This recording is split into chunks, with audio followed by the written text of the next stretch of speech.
शांति। 15 सितंबर 2021। प्रातः मुरली।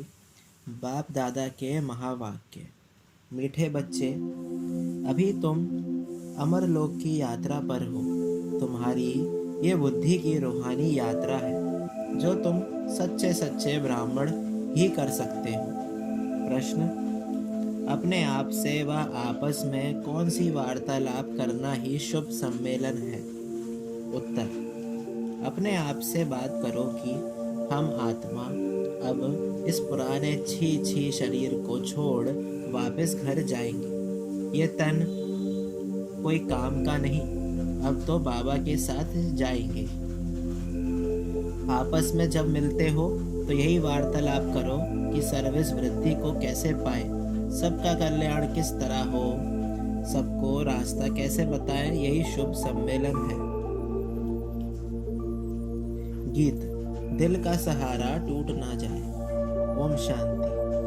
मीठे मीठे रूहानी बच्चे, सभी सैंडर्स के ब्रह्मा मुख वंशावली सर्वोत्तम ब्राह्मण कुलभूषण अपने कुल को जानते हैं। जो जिस कुल के होते हैं वे अपने कुल को जानते हैं, चाहे कम कुल वाले हों व अच्छे कुल वाले हों। हर एक अपने कुल को जानते हैं और समझते हैं कि इसका कुल अच्छा है। कुल कहो व जाति कहो, दुनिया में तुम बच्चों के सिवाय और कोई नहीं जानते कि ब्राह्मणों का ही सर्वोत्तम कुल है। पहला नंबर कुल कहेंगे तुम ब्राह्मणों का। ब्राह्मण कुल अर्थात ईश्वरीय कुल। पहले है निराकारी कुल, फिर आते हैं साकारी सृष्टि में। सूक्ष्म वतन में तो कुल होता नहीं, ऊंचे से ऊंचा साकार में है। तुम ब्राह्मणों का कुल। तुम ब्राह्मण आपस में भाई बहन हो।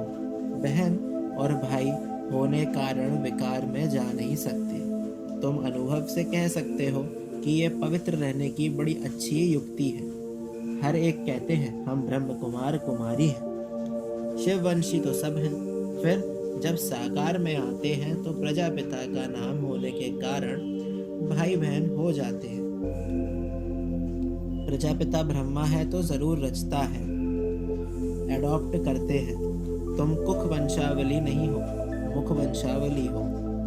तो मनुष्य कुख वंशावली और मुख वंशावली का अर्थ भी नहीं जानते। मुख वंशावली अर्थात एडॉप्टेड बच्चे, कुख वंशावली अर्थात जन्म लेने वाले। तुम्हारा ये जन्म अलौकिक है।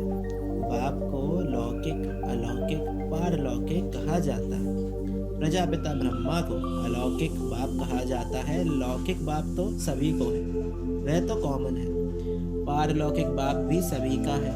भक्ति मार्ग में तो हे भगवान, हे परम पिता सभी कहते रहते हैं, परंतु इस बाबा प्रजापिता ब्रह्मा को कभी कोई पुकारते नहीं है। ये बाबा भी होता है ब्राह्मण बच्चों का।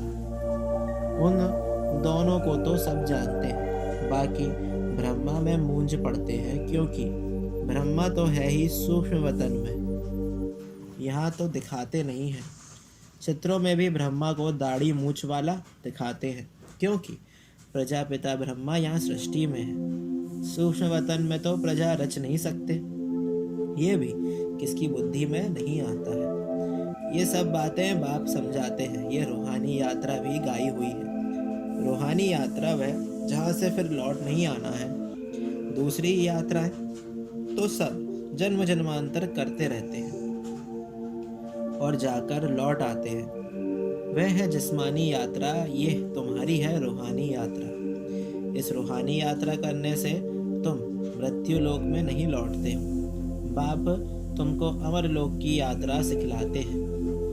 वह कश्मीर तरफ अमरनाथ की यात्रा पर जाते हैं, वह कोई अमर लोक नहीं है।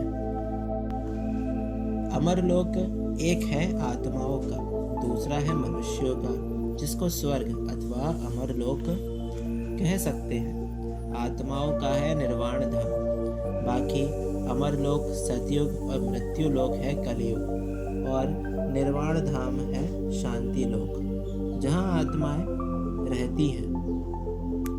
बाप कहते हैं तुम अमरपुरी की यात्रा पर हो। पैदल जाने की व शारीरिक यात्राएं हैं। यह रूहानी यात्रा जो सिखलाने वाला एक ही रूहानी बाप है और एक ही बार आकर सिखलाते हैं, वह तो जन्म जन्मांतर की बात है। यह है मृत्यु लोक के अंत की यात्रा, ये तुम ब्राह्मण कुलभूषण ही जानते हो। रूहानी यात्रा अर्थात याद में हो, गया भी जाता है अंतमति सो गति। तुमको याद आता ही है बाबा का घर। समझते हो कि अब नाटक पूरा होता है। ये पुराना वस्त्र पुराना तन है। आत्मा में खाद पड़ने से शरीर में भी खाद पड़ती है। जब आत्मा पवित्र बनती है तो हमको शरीर भी पवित्र मिलता है। ये भी तुम बच्चे समझते हो। बाहर वाले तो कुछ नहीं समझते। तुम देखते हो कि कोई कोई समझते भी है, कोई की बुद्धि में यह ज्ञान नहीं। समझने वाला होगा तो जरूर, किसको समझाएगा। मनुष्य जब यात्रा पर जाते हैं तो पवित्र रहते हैं, फिर घर में आकर अपवित्र बनते हैं। मास 2 मास पवित्र रहते हैं। यात्रा की भी सीजन होती है। सदैव तो यात्रा पर जा ना सके, ठंडी व बरसात के समय कोई जा ना सके। तुम्हारी यात्रा में तो ठंडी व गर्मी की कोई बात नहीं है। बुद्धि से खुद समझ सकते हो कि हम जा रहे हैं बाप के घर। जितना हम याद करते हैं उतना विकर्म विनाश होते हैं। बाप के घर में जाकर फिर हम नई दुनिया में आएंगे। ये बाबा ही समझाते हैं। यहाँ भी नंबरवार बच्चे हैं। वास्तव में यात्रा को भूलना नहीं चाहिए, लेकिन माया बुला देती है, इसलिए लिखते भी हैं, बाबा आपकी याद भूल जाती है। अरे याद की यात्रा जिससे तुम एवर हेल्दी वेल्दी बनते, ऐसी दवाई को तुम भूल जाते हो। वह ये भी कहते हैं कि बाप को याद करना तो बड़ा ही सहज है। अपने साथ बातें करनी होती है कि हम आत्मा पहले सतो प्रधान थी, अब तमो प्रधान बन गई है। अब शिव बाबा हमको युक्ति तो बहुत अच्छी बताते हैं, बाकी अभ्यास करना है। आंख बंद कर विचार नहीं किया जाता। बाबा ने एक्ट करके दिखाई। ऐसे अपने साथ बातें करो कि हम सतो प्रधान थे, हम ही राज्य करते थे। वह दुनिया गोल्डन एज थी, फिर सिल्वर कॉपर आयरन एज में आ गए। यह अब आयरन एज का अंत है, तब बाबा आया हुआ है। बाबा हम आत्माओं को कहते हैं कि मुझे याद करो और अपने घर को याद करो जहाँ से आए हो, तो फिर अंतमति सो गति हो जाएगी। तुमको वहाँ ही जाना है। ये युक्ति बाबा बतलाते हैं कि सवेरे उठकर अपने से बातें करो। बाबा एक्ट करके दिखाते हैं कि हम भी सवेरे उठ विचार सागर मंथन करता हूँ। सच्ची कमाई करनी चाहिए ना। सुबह का साईं, तो उस साईं को याद करने से तुम्हारा बेड़ा पार हो जाएगा। बाबा जो करते हैं, जैसे करते हैं, वो बच्चों को भी समझाते हैं। इसमें खिटपिट की बात नहीं है। ये कमाई की बहुत अच्छी युक्ति है। अल्फ को याद करने से बे की बादशाही तो मिल ही जाएगी। बच्चे जानते हैं कि हम राजयोग सीख रहे हैं। बाबा बीज रूप नॉलेजफुल है, तो हम भी झाड़ को पूरा समझ गए हैं। ये भी मोटे रूप में नॉलेज है। आदि में ये झाड़ कैसे वृद्धि को पाता है, फिर कैसे उनकी आयु पूरी होती है, और झाड़ तो तूफानों आदि के लगने से गिर जाते हैं। परंतु इस मनुष्य सृष्टि झाड़ का पहला फाउंडेशन देवी देवता धर्म प्राय लोप हो जाता है। ये भी होना ही है। ये जब गुम हो जाए तब कहा जाए कि एक धर्म की फिर से स्थापना और अनेक धर्मों का विनाश कल्प कल्प ये धर्म प्रायलोप होता है।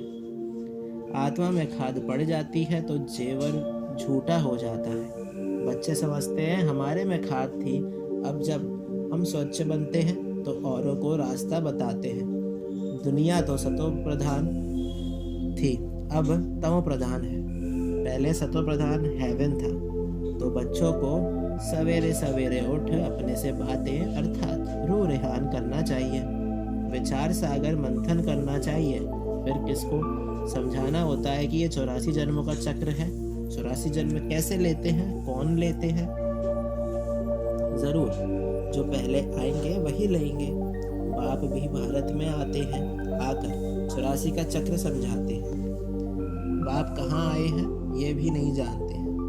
बाप आकर अपना परिचय खुद देते हैं, कहते हैं कि मैं तुमको राजयोग सिखलाता हूँ, मन मना भव, मुझे याद करो तो विकर्म विनाश होंगे।